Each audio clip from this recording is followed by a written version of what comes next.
रात का वक्त है। एक कांस्टेबल अपनी ड्यूटी खत्म करके घर लौट रहा है। मालाप्रभा नदी का पुल पार करते वक्त उसके फोन की घंटी बजती है। घर से दवाई की याद दिलाने के लिए वो फोन पर बात कर ही रहा था कि नदी से एक अजीब सी छपछपाहट की आवाज आती है। कांस्टेबल ने टॉर्च जलाई, पुल के नीचे उतरा और पानी में रोशनी डाली। सामने था एक विशालकाय मगरमच्छ। जो मगरमच्छ पूरे गांव को सालों से डरा रहा था, वो सीधे आंखों के सामने था। कांस्टेबल की सांसें जैसे रुक गईं। अगली सुबह थाने में सब कुछ सामान्य लग रहा था। इंस्पेक्टर रविंद्र किसी काम से बाहर जा रहे थे। उन्होंने एसआई हनुमप्पा को थाने का इंचार्ज बनाया और चले गए। लेकिन रविंद्र अभी गाड़ी में बैठे ही थे कि एएसआई येलप्पा एक नई खबर लेकर दौड़े आए। नदी किनारे एक और लाश मिली है और ये लाश बुरी तरह से शत विक्षत है। 2 महीने में ये तीसरी बार हुआ था। रविंद्र ने तुरंत आदेश दिया, गांव में मुनादी करा दो, कोई भी नदी किनारे न जाए। थाने में काम चल ही रहा था कि एक लड़का आया अपने भाई सिद्धप्पा की गुमशुदगी की खबर लेकर। सिद्धप्पा गांव का पंचायत प्रधान था और नदी किनारे रेत खनन के काम में लगा हुआ था। पुलिस का पहला अंदाजा था शायद सिद्धप्पा भी मगरमच्छ का शिकार हो गया। हनुमप्पा ने भाई को कानूनी प्रक्रिया समझाकर भेज दिया। फिर आया एक बूढ़ा आदमी, आंखों में आंसू लिए। उसकी बेटी गायब हो गई थी। हनुमप्पा उसे देखकर रुक नहीं सका। वो सीधे उसके घर गया। घर की तलाशी में एक डायरी मिली जिसका एक पन्ना फटा हुआ था। हनुमप्पा में अगले पन्ने पर पेंसिल से हल्के हाथ घिसा और दबे हुए शब्द उभर आए। लड़की डरी हुई थी। उसने घर वालों के लिए एक नोट लिखा था। फिर डर के मारे वो नोट फाड़ दिया और भाग गई। डायरी में एक नंबर था। उस नंबर से पता चला लड़की अपनी मैडम के घर में छिपी है। असल में घर वाले उसकी जबरन शादी करवाना चाहते थे। इतनी कम उम्र में शादी से डरकर वो भाग गई थी। हनुमप्पा ने लड़की को ढूंढा, उसके माँ बाप से मिलवाया। मैडम ने भी समझाया, पहले पढ़ाई, शादी बाद में। मैडम ने हनुमप्पा को धन्यवाद दिया। फिर उसने अपना दर्द भी बताया। उसने कहा, काश मेरे पति की गुमशुदगी की जांच भी इसी लगन से हुई होती। वो एक टीचर थे। किसी को मुसीबत में देखते तो दौड़ पड़ते थे। एक दिन वो गायब हो गए और किसी ने खोजने की जहमत नहीं उठाई। हनुमप्पा समझ गया। उसने धीरे से कहा, आपके पति की आखिरी लोकेशन नदी किनारे थी और नदी किनारे क्या होता है ये सब जानते हैं, लेकिन कोई सुराग मिला तो मैं आपको जरूर बताऊंगा। घर लौटकर हनुमप्पा ने अपनी गर्भवती पत्नी ज्योति का ख्याल रखा। लेकिन तभी खबर आई, डीएसपी साहब इंस्पेक्शन के लिए आ रहे हैं। हनुमप्पा थाने भागा। डीएसपी तो बस अपनी बेटी की शादी का निमंत्रण देने आए थे, पर तभी फोन बजा, नदी किनारे एक और लाश। हनुमप्पा फोर्स लेकर पहुंचा। सामने थी एक अधसड़ी लाश। बदबू इतनी तेज कि नाक बंद करनी पड़े। डीएसपी भी वहां आए, जांच की। चूंकि इंस्पेक्टर रविंद्र व्यस्त थे, डीएसपी ने इस केस की जिम्मेदारी हनुमप्पा को दी। डीएसपी जाने लगे तो हनुमप्पा उन्हें छोड़ने गया। उसने एसआई भीरूपाक्ष को लाश के पास रहने को कहा, लेकिन बदबू से भागकर भीरूपाक्ष दूर चला गया। तभी शोर मचा, मगरमच्छ नदी में दिख रहा है। भीरूपाक्ष फोर्स लेकर मगर मारने दौड़ गया।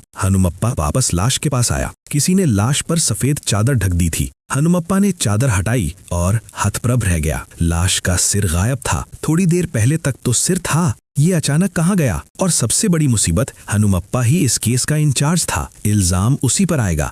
हनुमप्पा की घबराहट बढ़ती जा रही थी। आखिरकार उसने इंस्पेक्टर रविंद्र को फोन किया। रविंद्र भड़क उठे, डीएसपी को पता चलने से पहले सिर ढूंढो। हनुमप्पा परेशान था और तभी एक और खबर आई। उसकी पत्नी ज्योति फिसलकर गिर गई। उसे अस्पताल ले जाया गया। हनुमप्पा दौड़ा। सौभाग्य से बच्चे को कोई नुकसान नहीं हुआ था, लेकिन ज्योति नाराज थी। पति कभी वक्त नहीं देता। हनुमप्पा ने उसका मन बहलाने की कोशिश की। फिर अस्पताल से निकलकर वो सिर खोजने में लग गया। एक पत्रकार ने लाश की फोटो खींची थी, उसमें सिर था। हनुमप्पा ने फोन किया, फोटो मत छापो, लेकिन पत्रकार ने बताया, फोटो तो फ्रंट पेज के लिए भेज दी गई है। अब और भी मुसीबत, अखबार में फोटो छपी तो सिर गायब होने का मामला खुल जाएगा। हनुमप्पा बेंच पर बैठे बैठे थोड़ी नींद ले ही रहा था कि नर्स ने जगाया, ज्योति का नॉर्मल डिलीवरी नहीं होगी, सिजेरियन करना पड़ेगा, पैसे भरने होंगे। हनुमप्पा ने येलप्पा को एटीएम से पैसे निकालने भेजा। तभी ज्योति के माँ बाप आ गए, जो हनुमप्पा को पसंद नहीं करते। हनुमप्पा ने बड़े मुंह से कह दिया, ऑपरेशन का खर्च मैं दूंगा। लेकिन उसी वक्त रविंद्र ने डीएसपी को सिर गायब होने की बात बता दी। डीएसपी ने हनुमप्पा को जोरदार डांटा। रविंद्र ने कहा, जितने पैसे हैं सब लेकर आ जा, फोरेंसिक टीम, पोस्टमार्टम सबको चुप कराना होगा।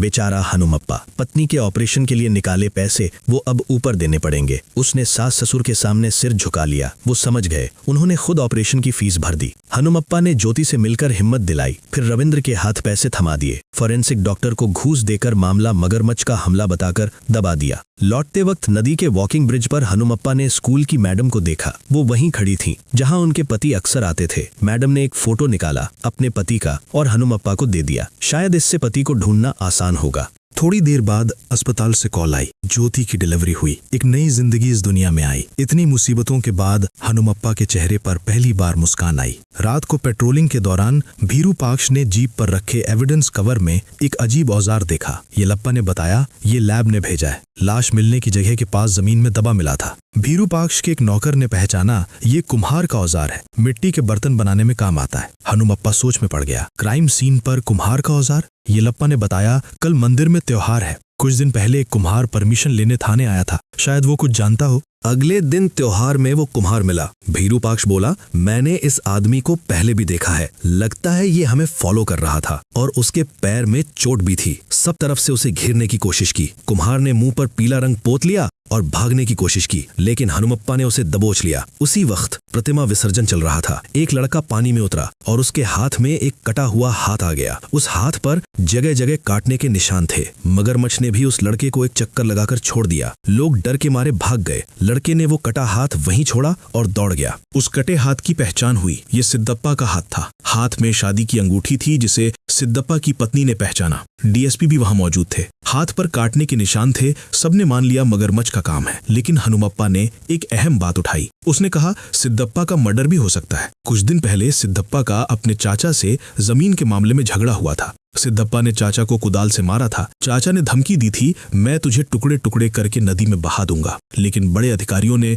हनुमप्पा की बात को गंभीरता से नहीं लिया। वो जल्दी से मामला बंद करना चाहते थे। हनुमप्पा ने अपनी जांच जारी रखी। फोरेंसिक डॉक्टर ने बताया, हाँ, हाथ पर काटने के निशान असली मगरमच्छ के ही हैं, लेकिन हाथ किसी भारी धारदार हथियार से काटा गया है और ये सिर्फ इंसान ही कर सकता है। कुम्हार को थाने में पूछताछ के लिए लाया गया, लेकिन कुछ पता नहीं चला। हनुमप्पा ने येलप्पा को सिद्धप्पा के चाचा की फोन कॉल रिकॉर्ड्स निकालने को कहा। उसमें कसाई का नंबर था। हनुमप्पा को फोरेंसिक डॉक्टर की बात याद आई। हाथ भारी धारदार हथियार से काटा गया और कसाई के पास तो चाकू बंटा होता ही है। सिद्धप्पा के चाचा और कसाई दोनों को थाने लाया गया। दूसरे थाने का एक एसआई भी आया। उनके एरिया में पाकीरप्पा नाम का आदमी गायब हुआ था। वो उस अधसड़ी लाश का पोस्टमार्टम रिपोर्ट मांग रहे थे, लेकिन उस लाश का तो सिर ही गायब था। हनुमप्पा ने बहाना बनाकर टाल दिया। पूछताछ में सिद्धप्पा के चाचा ने कबूल किया, हाँ, मैंने ही कसाई को सिद्धप्पा को मारने के लिए हायर किया था।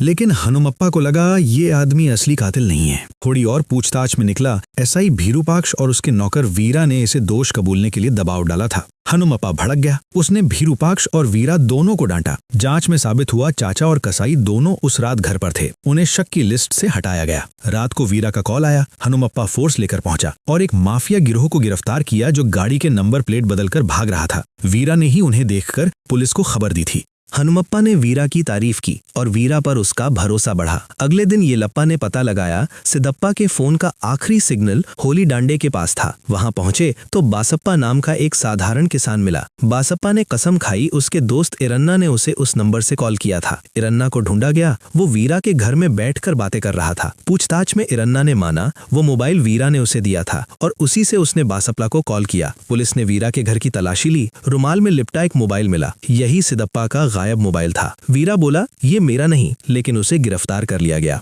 वीरा ने बताया, एक शराब के ठेके पर कुछ नशेड़ी फोन छोड़ गए थे, उसने उठा लिया अपनी बेटी के लिए। जांच से पता चला उस दिन सच में कुछ नशेड़ियों ने वहां हंगामा किया था। हनुमप्पा को लगा शायद वीरा सच बोल रहा है। उन नशेड़ियों को पकड़ा गया, पीटा गया, लेकिन कुछ नहीं निकला। फिर एक सुनार को पकड़ा। संयोग से उसके पास मिले गहनों में सिद्धप्पा का हार भी था। सीसीटीवी फुटेज में साफ दिखा वीरा ने वो हार उस दुकान पर बेचा था। अब शक फिर से वीरा पर आ गया। इस बार पूछताछ में वीरा टूट गया। वीरा ने बताया सिद्धप्पा उसका दोस्त था। एक दिन सिद्धप्पा उसके घर आया। वीरा दूध लेने गया। लौटकर देखा सिद्धप्पा उसकी पत्नी के साथ बेहद करीब था। वीरा रो पड़ा, पर पत्नी की इज्जत के लिए चुप रह गया। कुछ दिन बाद सिद्धप्पा ने वीरा को नदी किनारे बुलाया। दोनों पी रहे थे। तभी सिद्धप्पा ने वीरा की पत्नी के बारे में गंदी बातें कहनी शुरू की। वीरा से गुस्सा काबू नहीं हुआ। उसने बियर की बोतल से सिद्धप्पा के सिर पर वार किया, फिर पत्थर से मार मार कर उसे खत्म कर दिया। लाश नदी में फेंक दी। वीरा का कबूलनामा था, लेकिन उसकी कहानी फोरेंसिक रिपोर्ट से मैच नहीं कर रही थी। डॉक्टर ने कहा था हाथ भारी धारदार हथियार से काटा गया। वीरा की कहानी में तो बोतल और पत्थर था।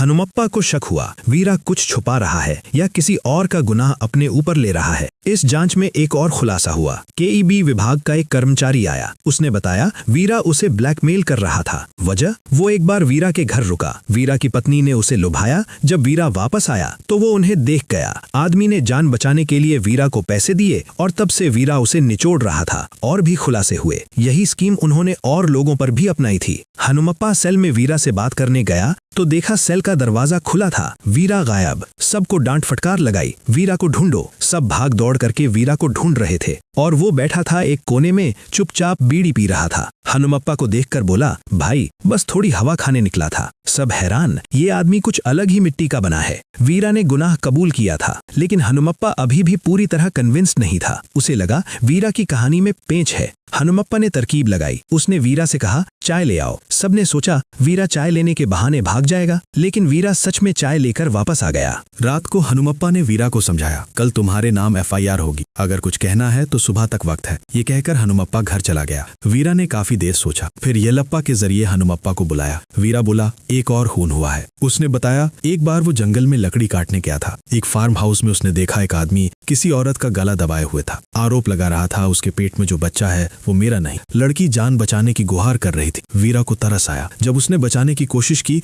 उस आदमी ने धमकी दी। वीरा ने गलत फैसला किया। हाथ में जो कुल्हाड़ी थी उससे उस आदमी पर वार कर दी। ये उसका पहला खून था। उसने उस लड़की को अपने घर ले आया। उसका नाम कल्याणी था। कल्याणी ने उसकी बेटी जैसे अपनी बच्ची को संभाला। अगले दिन थाने में जब FIR लिखी जा रही थी, वीरा ने हनुमप्पा को बुलाया। कहा, 2 नहीं 3 खून हुए हैं। हनुमप्पा बाहर निकलकर सबको बताया। सबने सांस रोकी। फिर वीरा ने फिर बुलाया, 3 नहीं 4। विरूपाक्ष के पैरों तले जमीन खिसक गई। वो इस खतरनाक आदमी के साथ इतने दिन घूमता रहा। फिर एक बार और वीरा का कॉल और कन्फेशन। हनुमप्पा को अब वीरा से डर लगने लगा। उसने ड्रॉअर से बंदूक निकाली, येलप्पा को दी और कहा, अगर 5 मिनट में मैं बाहर ना आऊं, दरवाजा तोड़ कर आना। अंत में वीरा ने कबूला। उसने अब तक कुल 8 खून किए हैं। जितने लोग गायब हुए थे सबके नाम वीरा ने एक एक करके बता दिए। अब पुलिस को यकीन हो गया, लेकिन सॉलिड एविडेंस के बिना केस आगे नहीं बढ़ सकता था। हनुमप्पा को स्ट्रेटेजी, वीरा को ट्रस्ट में रखो, उससे पूरी जानकारी लो। वो वीरा को मंदिर में पूजा करवाने ले गए। पूजा के बाद विरूपाक्ष ने प्रसाद की थैली वीरा को दी, एक हनुमप्पा के घर पहुंचाने के लिए।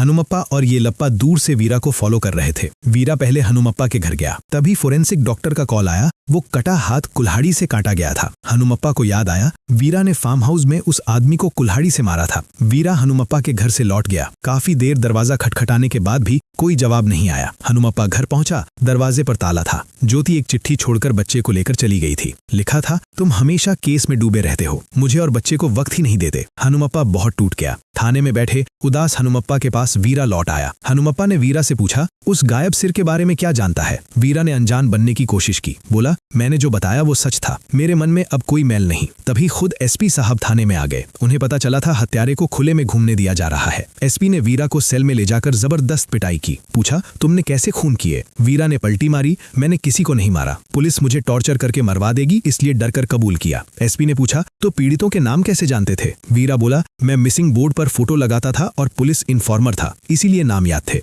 DSP ने SP को शांत किया। वीरा अलग किस्म का क्रिमिनल है, मारने से कुछ नहीं निकलेगा, इसे हनुमप्पा पे छोड़ दीजिए। बाहर हनुमप्पा सड़ा था। पास में कुछ बच्चे खेल रहे थे। उनमें वीरा की बेटी ज्योति भी थी। एक बच्चे ने खिलौना सांप फेंका। ज्योति बुरी तरह घबरा गई। वहाँ कल्याणी भी थी। कल्याणी ने बताया, कुछ दिन पहले ज्योति को सांप ने काटा था। उसके टीचर ने जल्दी से अस्पताल पहुंचाया, तभी बची। हनुमप्पा की जेब में वो टीचर की फोटो थी जो मैडम ने दी थी। ज्योति ने फोटो देखी, यही मेरे टीचर हैं। SP के काफी प्रयास के बाद भी वीरा नहीं टूटा। DSP ने हनुमप्पा को जिम्मेदारी दी, जैसे भी हो वीरा से कबुलवाओ। हनुमप्पा ने वीरा को कपड़े दिए, फिर उसे बाहर ले जाकर बिरयानी खिलाई। बेटी के लिए भी एक पैकेट दिया। वीरा के घर के सामने छोड़ा ताकि वो थोड़ा वक्त बेटी के साथ बिता सके। दूर से फॉलो किया। वीरा घर के अंदर गया, बाहर आया। भागने का मौका था लेकिन नहीं भागा। हनुमप्पा समझ गया वीरा कभी नहीं भागेगा, कोई और तरीका चाहिए। वीरा एक छोटी सी बोरी लेकर निकला। हनुमप्पा ने पूछा, इसमें क्या है? वीरा बोला,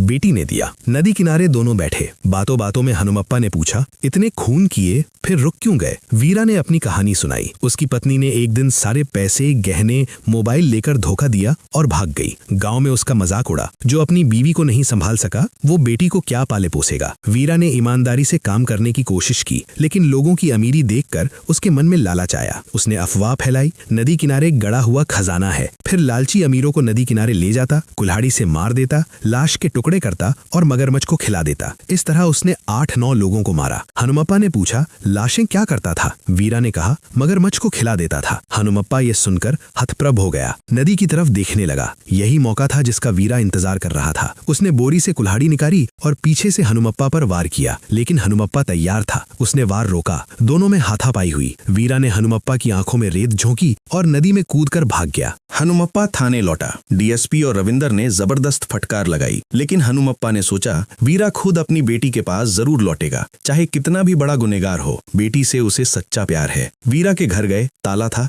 हनुमप्पा ने सोचा वो फार्म हाउस जहाँ से कल्याणी को लाया था, शायद वहाँ जाए। थोड़ी देर बाद वीरा वहाँ आया। उसे वहाँ हनुमप्पा की उम्मीद नहीं थी। उसने बेटी को ढूंढा पर बेटी नहीं थी। वीरा बेहाल हो गया। हनुमप्पा बोला, बेटी को मैंने सुरक्षित कर दिया है। अगर सच नहीं बताया तो तुम उसे कभी नहीं देखोगे। वीरा ने अपनी पूरी जिंदगी की कहानी सुनाई। उसने अपने छोटे भाई की बीवी से शादी की थी, क्योंकि भाई की मौत के बाद उस औरत को उसके भाई टॉर्चर कर रहे थे। वीरा ने उसे बचाया, लेकिन वो अच्छा पति नहीं बन सका। बीवी ने भी धोखा दिया। अंत में बस एक ही रिश्ता बचा, बेटी जो थी। उसने ठान लिया, मेरी जिंदगी जैसी कठिन थी, बेटी की जिंदगी वैसी नहीं होगी। बेटी के फ्यूचर के लिए उसने वो रास्ता चुना जो इंसान को राक्षस बना देता है। वीरा ने बताया, एक दिन थाने में पुलिस की बातें सुनी थी। वो कह रहे थे, जब तक पूरी लाश न मिले केस का कोई मतलब नहीं। यही बात वीरा के दिमाग में घर कर गई। उसने एक लाश नदी किनारे दफन की थी। रात को जब वो उसे खोदने गया, एक कांस्टेबल आ गया। वीरा भागा, खोदने का औजार वहीं छूट गया। अगले दिन अधसड़ी लाश की बदबू से पुलिस आई। जब पुलिस थोड़ा हटी, वीरा ने मौका लपका और लाश का सिर चुराकर भाग गया। इसीलिए हनुमप्पा मुश्किल में पड़ा था। लेकिन एक और सवाल, बाकी लाशें मगरमच्छ को खिला दी तो ये एक लाश क्यों दफनाई? वीरा ने बताया, जब वो उसे काट रहा था, एक राहगीर ने देख लिया। वीरा ने उसे भी मार डाला और घसीटकर नदी किनारे ले आया। जैसे ही लाश काटने लगा, उसने चेहरा देखा। ये वही टीचर था जिसने उसकी बेटी को सांप के जहर से बचाया था। वीरा का दिल भर आया। उसने इस लाश को नदी में नहीं फेंका, इसे इज्जत के साथ दफनाया। लेकिन सिर के बिना केस कंप्लीट नहीं होता। हनुमप्पा ने वीरा के कान के पास आकर धीरे से कहा, जिस इंसान ने तेरी बेटी की जान बचाई, उसे तूने खुद मार डाला। अगर तेरे अंदर जरा भी इंसानियत बची है तो उस बेगुनाह को इंसाफ दे। वीरा फूट फूट कर रोया और वो गायब सिर हनुमप्पा के हाथों में दे दिया। केस सॉल्व हो गया। वीरा को जेल भेज दिया गया। वीरा को सजा होनी थी, लेकिन हनुमप्पा ने एक बड़ा दिल दिखाया। वीरा की बेटी जो थी, जिसने कोई गुनाह नहीं किया था, उसे हनुमप्पा और ज्योति ने गोद ले लिया। अब दो जो थी, हनुमप्पा की पत्नी जो थी और वीरा की बेटी जो थी, एक ही परिवार में एक साथ रहती हैं। और इस थ्रिलर कहानी का अंत होता है एक खूबसूरत सामाजिक बंधन के साथ।